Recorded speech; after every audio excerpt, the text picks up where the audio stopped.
Jadi mudah-mudahan Allah jaga hati kita, baik ketika kita diuji, bahkan ketika kita diberi nikmat, supaya dalam dua keadaan ini kita tetap menjadi mukmin yang ajaban, yang ideal, yang baik, yang insya Allah Allah suka sama kita. Kalau diuji sabara fakana khairallah, kalau diberi nikmat syakara fakana khairallah. Kalau dia diuji dia bersabar, dan itu kebaikan untuk dia. Ternyata diuji ujung-ujungnya baik. Lewat apa ujian menjadi kebaikan? Lewat sabar. Bukankah Allah bilang wabasyiris sabirin?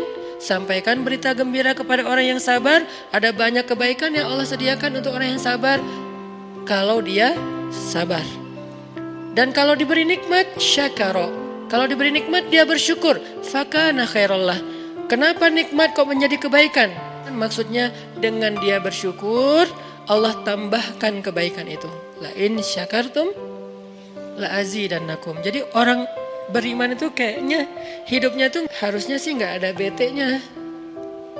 Hidupnya tuh nggak ada istilah, aduh hari ini gue kayak rugi banget nih. Nggak ada orang yang beriman rugi. Kan hidup kita tuh di antara dua itu kan. Cuman varian ujian itu aja macam-macam. Varian ujian itu misalnya kalau di surat Al-Baqarah Allah menyebutkan 3 varian ujian kan.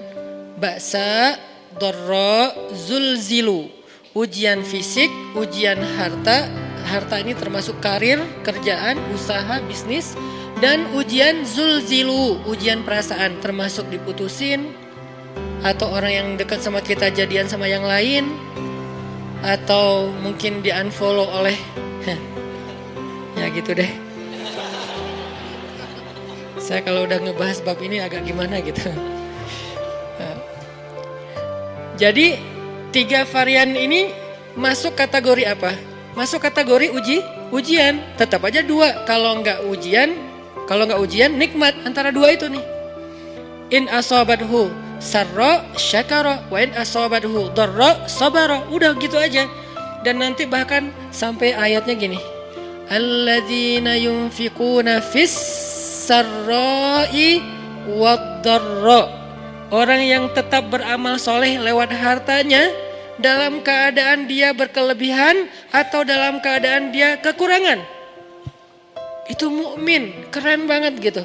Dia tuh nggak pernah kehilangan kesempatan berbuat baik. Baik beramal soleh ketika dia dalam keadaan dikasih nikmat, maupun beramal soleh ketika dia dikasih ujian, tetap aja beramal soleh.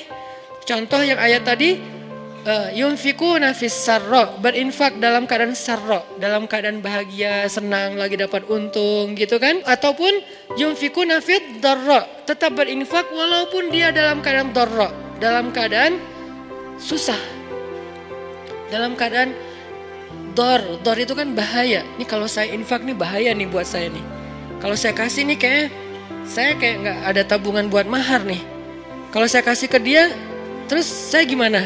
Gitu kan? Ini dor banget nih, bahaya banget nih. Tapi dia tetap berinfak. Siapa yang mencontohkan hal seperti itu? Selain pastinya Rasulullah udah gak diragukan lagi. Yang jadi kayak simbol berinfak walaupun dia butuh. Orang-orang Ansor. Yu'thiruna ala anfusihim walau kana bihim khasasah. Mereka mendahulukan orang muhajirin atas dirinya sendiri.